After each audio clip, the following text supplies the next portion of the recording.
Hello everyone, welcome to Noble online classes. हम लोग discuss कर रहे थे फोर्थ चैप्टर जो कि है लीनियर इक्वेशन। इसके अपन ने 4.1 जो प्रश्नावली है उसके कुछ सवाल किए थे।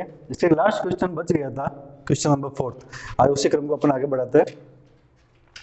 तो क्वेश्चन नंबर 4 अपने को ये कह रहा है कि इसके अंदर दो समीकरण दिए हुए हैं, दोनों लीनियर इक्वेशन है। ये इनको सॉल्व करो, एक्स वाई के मान अपने हिसाब से निकालो और देखो कि वाई अक्ष के कॉरस्पेंडिंग, वाई अक्ष के सापेक्ष एक त्रिभुज बनेगा। क्योंकि सीधी सी बात है, दो लाइनें काटेगी एक दूसरे को, तो उसको अगर वाई अक्ष से देखेंगे अपन, फॉर एग्जांपल जैसे बता दो, समझ रहा है, ये अपना ग्राफ है, ठीक है, ये हो गया वाई अक्ष, ये हो गया एक्स अक्ष, ठीक है ना।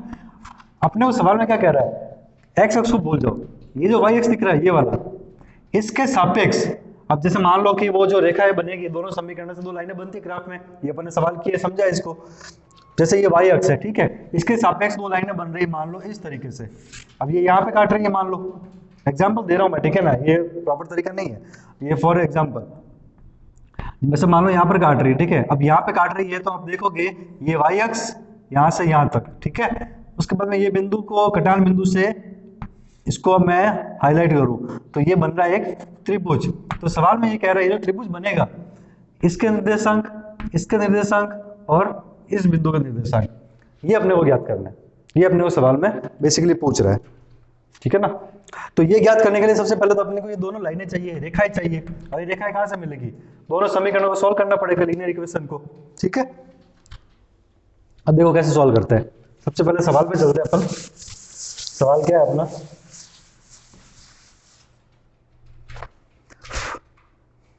समीकरण दिए हुए है 4x minus 5y is equal to 20। पहला समीकरण है 4x minus 5y is equal to 20, ठीक है। सेकंड समीकरण है 3x plus 5y is equal to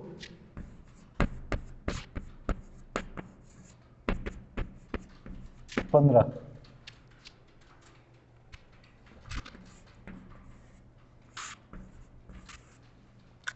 ठीक है, ये अपने दो इक्वेशन दी हुई है क्वेश्चन के अंदर, इनको मैंने नंबरिंग कर दी। जो पहली इक्वेशन है इसको समीकरण 1 कह दिया, इसको समीकरण नंबर 2 कह दिया, ठीक है। अब पैटर्न वही रहेगा जो अपन ने पहले सवाल किए थे, इसके 3 सवाल, कि जब दो समीकरण दे रखे हैं, ठीक है, दोनों समीकरणों को बारी बारी से लो और बारी बारी से उनके एक्स और वाई के मान निकालो। तो सबसे पहले मैं लेता हूं समीकरण फर्स्ट। अब इसमें आपको एक चीज ध्यान रखनी है, देखो भाई, कोई ऐसा पर्टिकुलर मेथड नहीं है कि x का मान आपको यही मानोगे, 0 ही मानोगे पहले, उसके बाद 1 ही मानोगे, उसके बाद 2 ही मानोगे। इस तरह से कोई पर्टिकुलर पैटर्न नहीं है। ये आपको थोड़ा सा एडवांस लेवल पर सोचना है, थोड़ा सा दिमाग लगाना है कि आप क्या मान रखोगे कि y का मान परफेक्ट आए। फॉर एग्जाम्पल समीकरण 1 लेके चल रहा हूं मैं। समीकरण 1 क्या है अपने पास में, 4x minus 5y is equal to 20, ठीक है। अब मैं x का मान या y का मान, जो भी आपकी इच्छा हो, कोई भी एक मान ले लो, मैं x का मान क्या ऐसा मानूं कि y का मान एकदम सटीक आए, करेक्ट आए। जैसे मान लो, स्टार्ट करते हैं, समझ इस चीज को, देखो कि अगर मैं x का मान 0 मानता हूं तो 4 इंटू 0 0 हो जाएगा। अब माइनस का 5y बचेगा इज इक्वल टू 20। जब ये माइनस का 5 गुणा में है, उधर जाएगा तो हो जाएगा भाग में, तो 20 बटा माइनस का 5 हो जाएगा और ये आएगा माइनस का 4। मतलब एक तरह से सही आ रहा है। अगर मैं x का मान 0 मानता हूं तो y का मान अपने पास मिलता है माइनस का 4, कोई इसमें बुराई नहीं है, एकदम करेक्ट मान है। तो ये अपन रख सकते हैं कि मानना x is equal to 0। x अगर 0 होता है तो y बराबर हो जाएगा अपने पास में माइनस का 4। पहली चीज होगी। और अपने को पता है 3 मान चाहिए होता है x और y के, तो एक तो चलो हो गया, x बराबर 0 तो y बराबर -4। ये मैंने डायरेक्ट लिख दिया, y बराबर -4, जगह कम है इसलिए आपको सिस्टमेटिक तरीके से करना है। समझ में आ गया होगा ना कैसे ही हुआ ये। अगर x का मान मैं 0 रखता हूं तो x की जगह पे 0, 0 इंटू 4 0, ये पूरा 0 हो जाएगा। फिर बचेगा क्या, माइनस का 5y इज इक्वल टू 20। ये माइनस का 5 है, ये गुणा में है, इधर जाएगा तो बट्टा में हो जाएगा, तो 20 बटा माइनस का 5 हो जाएगा। 20 बटा 5 यानी कि 5 चौक 20 यानी कि माइनस का 4, ये अपने पास में आएगा, ठीक है। एक मान आ गया। अब मान लो अगर मैं x का मान 1 रखता हूं, 0 की जगह पे 1 रखता हूं, तो क्या 1 इंटू 4 क्या होता है, 4। ये 4 प्लस का उधर जाएगा तो 20 माइनस 4 कितना आएगा, 16। अब 16 अगर आता है, फिर ये माइनस का 5 इंटू में है, उधर गया तो बट्टा में, तो जो लास्ट में निकलेगा वो क्या आएगा? 16 बट्टा माइनस का 5। क्या ये पूर्ण संख्या है 16 बट्टा माइनस 5? नहीं, क्योंकि 16 के अंदर 5 का भाग जाएगा तो आंसर आएगा पॉइंटों के अंदर। वो भी कोई गलत नहीं है, आप ले सकते हो, बट सवाल बहुत कॉम्प्लिकेटेड हो जाएगा पॉइंटों के अंदर वो बिंदु लगाना वगैरह। तो अपने को मान ऐसा ही निकालना है कि पूर्ण संख्या मिले, ये पॉइंटों वाला खेल खेलना ही नहीं है, ये इस तरह की संख्या अपने को नहीं रखनी है। तो आप क्या लोगे? चलो 1 0 तो करेक्ट हो गया, 1 को रखते हैं तो बैठता नहीं है, वो फेल हो गया, ठीक है। 2 लेकर देखते हैं, अगर यहाँ पे 2 लेता हूं मैं तो 4 इंटू 2 8 हो जाता है। अगर मैं इस 8 को उधर भेजता हूं तो 20 माइनस 8 हो जाएगा 12। फिर माइनस का 5 उधर गया बट्टा में तो 12 बट्टा 8। अब ये भी एक्चुअली बैठता है क्या? अगर मैं लेता हूं इसको, सॉरी 5, 12 बट्टा 5, 12 बट्टा 5 वापिस पॉइंटों में संख्या हो रही है, ये वापिस पूर्ण संख्या नहीं है, तो पॉइंटों में आंसर आएगा। अपने को ये भी नहीं चाहिए, फिर छोड़ो इसको भी। x 2 के बाद में लेकर चलते हैं 3, तो 4 इंटू 3 12, 4 3 12, ये 12 फिर उधर जाएगा तो 20 माइनस 12 तो बचेगा 8, माइनस का 5 गुणा में उधर गया तो भाग में 8 बट्टा 5 वापिस पॉइंटों में आ रहा है, ये भी नहीं बैठता है, इसको भी छोड़ो। अपने को चाहिए पूर्ण संख्या, तो 2 भी नहीं बैठा, 3 भी नहीं बैठा, 4 लेके देखे क्या? 4 चौक 16, उधर गए तो माइनस का 20 माइनस 16 कितने बचेंगे? 4, तो अपने पास क्या आएगा? 4 बटा माइनस 5, वो भी नहीं बैठेगा क्योंकि पॉइंटों में आ जाएगा, नहीं चाहिए। 5 लेकर देखते हैं, 5 चौक 20, 20 प्लस का उधर गया तो माइनस का 20 माइनस 20 हो जाएंगे 0, माइनस का 5 गुणा में उधर गया तो भाग में 20 बटा 20 0, ये हो सकता है क्योंकि संख्या 0 आएगा चलेगा, लेकिन कम से कम पूर्ण तो आ रही है ना। तो x बराबर अपन लेते हैं 5, तो इस कंडीशन में y बराबर कितना हो जाएगा? 5 इंटू 4 20, प्लस का 20 उधर गया तो माइनस का 20 माइनस 20 इज इक्वल टू 0। अब माइनस का 5 y बराबर 0 है, तो माइनस का 5 बट्टा में उधर गया तो सॉरी गुणा में उधर गया तो भाग में, तो 20 बटा 0 बटा माइनस 5 इज इक्वल टू 0, तो y का मान भी क्या आएगा? 0, चलेगा, कोई प्रॉब्लम नहीं है, y का मान 0 चलेगा, x का मान 5 अपने रख दिया, ठीक है। अब 2 मान आ गए, एक मान को भी और लेते हैं। जैसे अब इसमें आप थोड़ा दिमाग लगाओ, देखो अब मैं एक एक मान रखूंगा, टाइम वेस्ट होगा। जैसे अपन ने 2 का रखा, 3 का रखा, 4 का रखा, आंसर आया पॉइंटों के अंदर, 5 पे करेक्ट बैठ गया, 5 पे रखा तो y का मान 0 निकल गया, तो सेम वही कंडीशन है। 6 का रखता हूं तो 6 चौक 24, उधर गया तो 20 माइनस 24, माइनस का 4 आएगा, बैठेगा ही नहीं क्योंकि 5 का भाग जाएगा ही नहीं। अगर 7 लेता हूं तो 7 चौक 28, उधर गया तो 8 बचेगा, बैठेगा नहीं। 9 लेता हूं तो 9 चौक 36, नहीं बैठेगा। 10 रखते हैं सीधे ही, 10 इंटू 4 कितना होता है? 40। अब आप कुछ भी रख सकते, आप दोनों में से एक मान रख सकते हो, या तो यहाँ पे 10 रख लो या माइनस का 5 रख दो, वो भी चलेगा। अगर मान लो मैं माइनस का 5 रखता हूं इसको, x बराबर मैं लेता हूं माइनस का 5, उससे ही बैठ जाएगा। देखो माइनस का 5 लेता हूं तो 5 चौक 20, माइनस का, ये माइनस का 20 उधर गया तो प्लस का 20, 20 प्लस 20 40। अब ये 40 अगर हो गया तो y कितना हो जाएगा? 40 बटा माइनस 5 यानी कि माइनस का 8, तो ये हो जाएगा अपने पास में माइनस का 8। तो ये 3 चीजें अपने पास में आई है, इसको मैं बना देता हूं इंडेक्सिक, थोड़ा इजी हो जाएगा। ये x, ये y, ठीक है। अब मान रखो x का मान जब 0 है तो y का मान क्या है? माइनस का 4। x का मान जब 5 है तो y का मान क्या है? 0। x का मान जब माइनस का 5 है तो y का मान क्या है? माइनस का 8, ठीक है। चलो ये हो गया अपने। अब देखो भाई, समीकरण 1 के हिसाब से तो मान निकाल दिए, अब जैसे समीकरण 1 के निकाला है ना, उसी तरीके से निकालो अब समीकरण 2 से। समीकरण 2 से, अब समीकरण 2 क्या है? देखो अपने पास 3x plus 5y is equal to 15, ये अपना सेकंड नंबर इक्वेशन है, ठीक है ना। अब इसके अंदर वापिस वही कंसेप्ट, मान रखना है, x का मान। देखो अगर मैं 0 रखता हूं तो 3 इंटू 0 0, तो 5 y बराबर 15, y बराबर क्या आ जाएगा? 15 बटा 5 यानी कि 3, तो क्या हो जाएगा? माना x बराबर 0, अगर x बराबर 0 होता है तो y बराबर क्या हो जाएगा? 3, ठीक है। फिर वापिस x बराबर, देखो 1 तो बैठेगा नहीं क्योंकि 3 इंटू 1 3 होता है, जब 15 में 3 गएगा तो 12 बटा 5 पॉइंटों में आ जाती है संख्या, वापिस नहीं बैठेगा। उसको आगे बढ़ाए अगर x का मान अगर 2 ले लूं मैं तो 3 दूनी 6, 15 माइनस 6, फिर वापस संख्या पॉइंटों में आएगी, वो भी नहीं बैठेगा। 3 लेके चलो तो 3 3 9, 15 माइनस 9 6, 6/5 वापस पॉइंटों में आएगी, नहीं बैठेगा। 4 का भी यही सीन रहेगा। तो 5 अगर लूं तो मैं 5 3 15, 15 माइनस 15 0 हो जाएंगे, तो y का मान भी 0। तो x का मान रखता हूं अगर मैं 5, तो y का मान क्या आता है 0। ठीक है, 2 मान हो गए। अब x का एक और मान मानो आप, कोई भी 0 मान लिया, 5 मान लिया। अब अगर आप चाहो तो इसको -5 यहाँ पर मान सकते हो। अगर मैं माइनस का 5 रखता हूँ यहाँ पे, तो 5 3 15 माइनस का 15, ये माइनस का 15 उधर जाएगा तो प्लस का 15, तो 15 और 15 जुड़ के हो जाएंगे 30। फिर 5y = 30 हो जाएंगे, तो ये 5 बट्टा में हो जाएगा 30/5 यानी कि 6। तो y का मान क्या आएगा 6। कब आएगा, जब x का मान मैं लेता हूं -5। तो इस तरह से अपने पास इसके भी आगे इंडेक्स बना दो।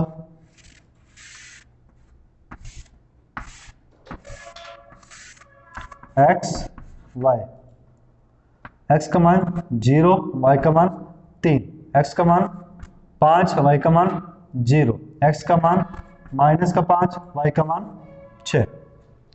ठीक है, तो ये आ गए अपने इंडेक्स। देखो भाई, अगर आप ज्यादा ही थोड़ा से अगर एडवांस लेवल पर सोच सकते हो इसको, तो आंसर यहीं पर आ गया। सवाल में क्या बोला था, ग्राफ बनाओ दोनों समीकरणों का यूज करते हुए। ठीक है, अब सीधी सी बात है, इसको जब ग्राफ बनाएंगे अपन तो लाइनें खींचेगी। बना के देख लेते हैं। जैसे मान लो ये बोर्ड के ऊपर मैं कर रहा हूं, थोड़ा सा इधर उधर हो जाएगा। आप जब कॉपी में करोगे इसको एकदम करेक्ट बनेगा। ठीक है, यहां पे मूल बिंदु 0, 1 2 3 4 5 6, इधर -1 -2 -3 -4 -5, 1 2 3 4 5, माइनस का 1 माइनस का 2 माइनस का 3 माइनस का 4 माइनस का 5 माइनस का 6। ठीक है, इस तरह से अपना ग्राफ होता है। अब आप चलो इसके ऊपर पॉइंट रखने के लिए देखो, सबसे पहले तो समीकरण 1 के अंदर जो मान निकाले x और y के, इसको अपन चिन्हांकित करते हैं। ठीक है, अपने को देखो सबसे पहले निकालना है x का मान 0, y का मान -4। तो देखो भाई x 0 तो यहीं पर ही हो जाएगा, y है -4, तो y -4 कहाँ रहेगा नीचे, यानी एक पॉइंट तो अपने हो गया यहाँ पे, इसको मैं नाम देता हूँ P बिंदु। ठीक है, ये 1 हुआ अभी तक। दूसरा है 5 और 0, तो x प्लस का 5 ये रहा, y 0, तो मतलब कहाँ पे होगा यहीं पर ही होगा, इसको मैं नाम देता हूँ Q बिंदु। ठीक है, थर्ड है माइनस का 5 माइनस का 8, माइनस का 5 का है ये रहा इधर x पे, माइनस का 8, थोड़ा आगे बढ़ा देते हैं इसको भले, 7 माइनस का 8 यहाँ पे। तो अगर इसको मैं आगे बढ़ा रहा हूँ तो ये क्या हो जाएगा, ये माइनस का 5 ये माइनस का 8, तो कहाँ आएगा लगभग ये यहाँ पे आएगा। ठीक है ना, इसको मैं नाम देता हूँ R। तो 3 बिंदु ये अपने को मिले हैं। ठीक है, अगर इन तीनों बिंदुओं को मैं स्केल से एक लाइन में खींचूंगा तो ये कुछ इस तरह से आएंगे।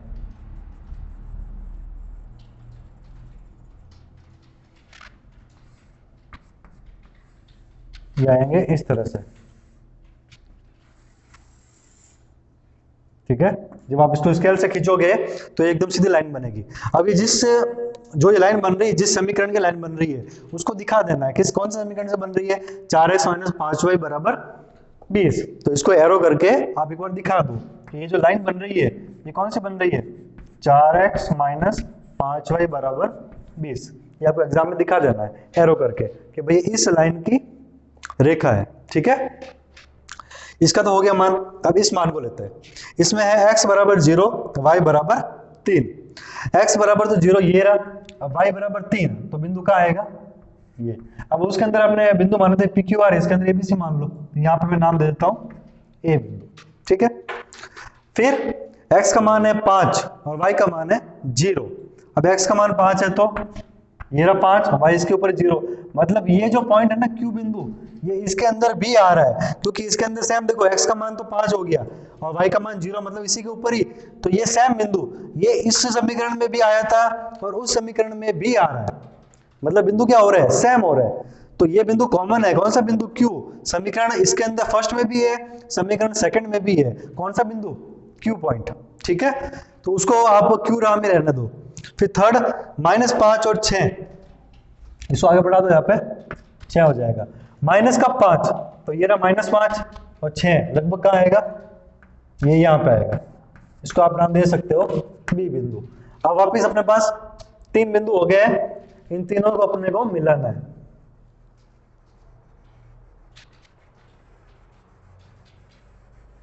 ये मिला दिया, ठीक है। इसको अगर अपने मिला दिया तो ये बनेगा, अब ये जो समीकरण बना है कौन सा है, ये 3x plus 5y is equal to 15।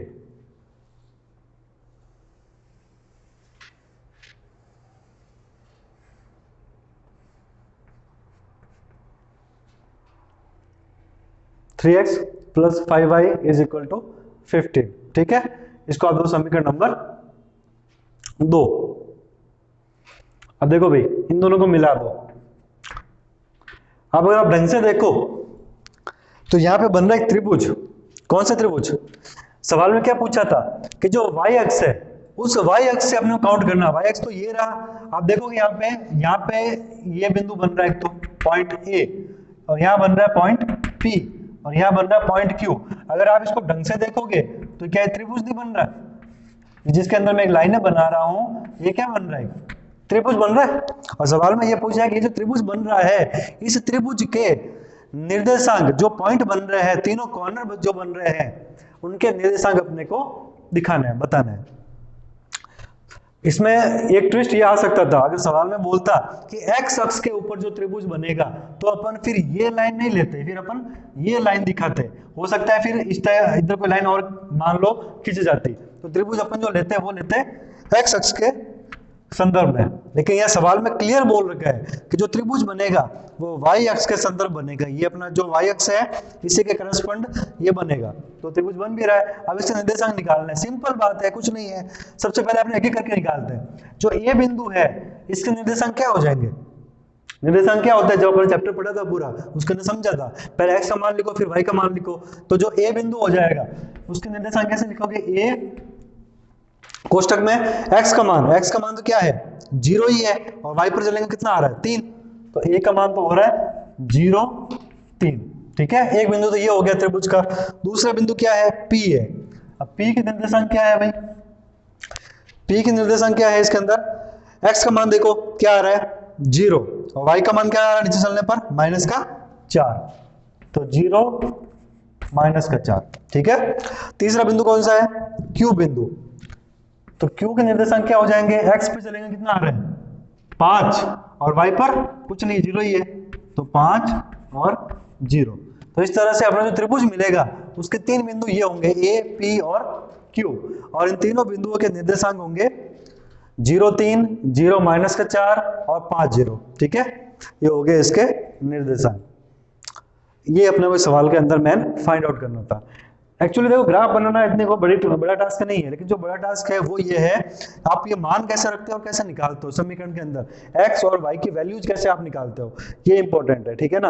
आप चाहो तो यहाँ पे रख सकते थे 2 3, अगर उससे मान सटीक नहीं आता, पॉइंटों में आ जाता, तो वो आपको कैलकुलेशन करनी है, चाहे कॉपी पे करो चाहे माइंड में करो कि क्या मान रखूं कि y का मान प्रॉपर तरीके से निकल आए, अपने पूर्ण मान आ जाए, ठीक है। तो इस तरह से अपना सवाल नंबर 4 कंप्लीट।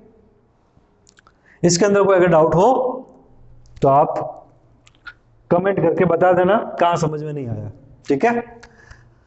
तो क्वेश्चन नंबर 4 हो गया। इसी तरह से अपने क्वेश्चन जो प्रश्नावली 4.1 है वो कंप्लीट। अब अपन विविध प्रश्नावली जो है इससे कुछ सवाल ले लेते हैं इसके अंदर जो रिलेटेड बन रहे हैं। देखो भाई 4.2 प्रश्नावली अपने है नहीं, हटा दी है सिलेबस से, ठीक है ना, तो उसको अपन डिस्कस नहीं करेंगे। अब डायरेक्टली विविध के कुछ सवाल लेते हैं जो इससे संबंधित है। चैप्टर है विविध प्रश्नावली, चौथी प्रश्नावली का विविध है। इसका जो क्वेश्चन नंबर फर्स्ट दिया हुआ है, इसके अंदर दो समीकरण दिए हुए हैं, x plus y minus 4 is equal to 0, 2x plus k y minus 3 is equal to 0।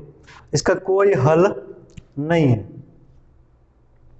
सवाल में साफ साफ बोला हुआ है कि k का मान निकालना है, लेकिन कंडीशन क्या है, कोई हल नहीं। जब अपन ने प्रश्नावली शुरू करी थी, मैंने आपको कुछ नियम बताए थे, जिसके अंदर तीन मैंने आपको कंडीशंस बताई थी। कॉपी निकालो, देखो तीनों कंडीशन के अंदर मैंने आपको बताया था कि जो भी आपको समीकरण दिए हुए हो, दो समीकरण जो दिए हुए होंगे लीनियर इक्वेशन, उसके अंदर a1 बटा a2, b1 बटा b2 और c1 बटा c2, इन तीनों पदों के बीच में आपस में अंतर संबंध होता है कि भाई जैसे a1 बटा a2 बराबर है b1 बटा b2 के, but that is not equal to c1 बटा c2। अगर इस तरह की कंडीशन बनती है तो क्या होता है? तीन कंडीशन मैंने आपको बताई थी। अब उसमें से देखो आपके जो ये कंडीशन है कि दोनों समीकरणों का कोई हल नहीं है, वो क्या कंडीशन होती है, कौन सी कंडीशन वो है? तो आप उसको ढंग से देखोगे तो आपको ये जो कंडीशन है वो मिलेगी कि यदि कोई हल नहीं है, यदि कोई हल नहीं है, तो जब कोई हल नहीं होता है तो उस कंडीशन के अंदर क्या होगा, a1 बटा a2 बराबर होगा b1 बटा b2, पर वो बराबर नहीं होगा c1 बटा c2 के। आप कॉपी निकालो, देखो उसके अंदर ये जो कंडीशन है a1 बटा a2 बराबर होगा b1 बटा b2, but that is not equal to c1 बटा c2, ये कंडीशन आपको मिलेगी। और सवाल में यही बोलना है कि कोई हल नहीं है, ऐसा कंडीशन अपने को रखते हुए k का मान निकालना है। तो एक काम करो, देखो b1 बटा b2 बराबर नहीं है c1 बटा c2, जब ये दोनों बराबर ही नहीं है तो इसको कोई मतलब नहीं रखने से, पर ये दोनों बराबर है a1 बटा a2 और b1 बटा b2। तो एक काम करते हैं, इन दोनों को अपन बराबर अपन रख के देखते हैं। देखो a1 बटा a2, a1 क्या होगा, x, यहाँ x के पास में कोई संख्या नहीं है, मतलब क्या है, 1 है, तो a1 का मान तो हो जाएगा 1 बटा a2, x है, x के पास में कोई संख्या नहीं, मतलब क्या है, 2 है, तो a2 का मान हो जाएगा 2 बराबर b1 बटा b2, b1 क्या है, y के पास कोई संख्या नहीं, मतलब क्या है, 1 है, बटा b2, अब y के पास में क्या दिखा हुआ है, k, तो b2 का मान क्या हो जाएगा, k। ये मान आपको देखना आना चाहिए, a1 a2 b1 b2 c1 c2, ये कैसे देखते हैं? एक वो आपको जो फंडामेंटल इक्वेशन है रैखिक समीकरण की मैंने आपको बताई थी, ax plus by plus c is equal to 0। जब भी इस तरह का फॉर्मेट होगा तो x के पास वाली संख्या a होगी, y के पास वाली संख्या b होगी, और c पीछे कोई भी एक संख्या हो सकती है, ठीक है ना। a और b का मान 0 कभी नहीं होता, ये आपको मैंने चैप्टर के स्टार्ट में बताया था। अब यहाँ पे a1 a2 का मान रखना सिंपल है, x के पास कोई संख्या नहीं है, 1 हो जाएगी, a2 का मान x के पास क्या दे रखा है, 2 है, तो 2 हो जाएगा बराबर b1 बटा b2, b1 y के पास कोई संख्या नहीं है, मतलब क्या है, 1, तो b1 का मान आ गया 1, y के पास कोई संख्या नहीं है, मतलब क्या है, k, तो b2 का मान आ गया k। अब वज्र गुणन कर लो, k का गुणा जब 1 से होगा तो k, 2 का गुणा 1 से होगा तो 2, तो k का मान अपने पास में क्या आ गया, 2, ये इसका आंसर हो जाएगा। किताब में दिया हुआ है, इसके अंदर ऑप्शन है ख, जो ख होगा वो इसका उत्तर होगा, ठीक है ना। तो आपको कुल मिला के जो सवाल में कंडीशन दे रखी है उसका सूत्र याद होना चाहिए, उसका जो मेन फंडामेंटल रूल है वो याद होना चाहिए। सवाल में दे रखा था कोई हल नहीं है, तो भाई अगर कोई हल नहीं है तो उसका कंडीशन क्या बनती है, a1 बटा a2 is equal to b1 बटा b2 is not equal to c1 बटा c2। ये कंडीशन अगर आपको याद है फिर तो मान रख दो, सिंपल है। इसी तरीके से क्वेश्चन नंबर 2, उसके अंदर देखो क्या दे रखा है। देखो भाई सवाल में कह रहा है दो समीकरण दिया हुआ है, कंडीशन अपने को दी है अनंत हल, क्या दे रखा है इसका, अनंत हल, ठीक है। ये अपने कंडीशन दी हुई साफ साफ कि दोनों जो समीकरण बन रहे हैं इनके अनंत हल होंगे। अनंत हल का मतलब क्या है, क्या कंडीशन बताई थी मैंने आपको, कंडीशन चेक करो कॉपी के अंदर, कि यदि अनंत हल है तो a1 बटा a2 बराबर होगा b1 बटा b2 बराबर होगा c1 बटा C2। ये तीनों बराबर होंगे तब क्या होगा, अनंत हल। आप कॉपी निकालो, देखो कंडीशन में क्लियर लिखा हुआ होगा A1 बटा A2 is equal to B1 बटा B2 is equal to C1 बटा C2। If in that case अनंत हल होंगे, ठीक है ना। तो अनंत हल के लिए आप एक काम रख दो, मान बराबर A1 बटा A2, x का पास क्या है 3 है, A2 का मान क्या हो जाएगा k, बराबर कितना है B1 का मान माइनस का 2, ये निशान के साथ में लेना है, ध्यान रखना। B1 y के पास क्या आ जाएगा माइनस का 2, इधर y के पास क्या आएगा प्लस का 5, ठीक है ना। अब इसे सॉल्व करो, k को माइनस 2 से गुणा किया तो माइनस का 2k इज इक्वल टू 5 3 15। तो k का मान क्या आया अपने पास में 15 बट्टा माइनस का 2, ठीक है। तो ये आंसर ग अपना आंसर हो जाएगा। ग में दिया हुआ है माइनस का 15 बट्टा 2, ये अपना आंसर निकल जाएगा, ठीक है। कुल मिला के आपको जो कंडीशन दी हुई है वो याद होनी चाहिए कि अगर क्या पूछ रहा है उसकी कंडीशन क्या होगी, ठीक है ना। तो इस तरह से अपने क्वेश्चन नंबर 2 कंप्लीट। इसी तरह से देखो क्वेश्चन नंबर 3। क्वेश्चन नंबर 3 में क्या है, समीकरण दिया हुआ है kx माइनस वाई बराबर 2, kx minus y is equal to 2, 6x minus 2y is equal to 3।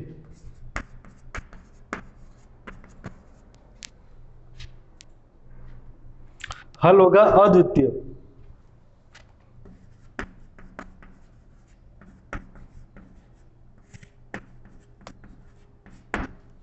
ठीक है।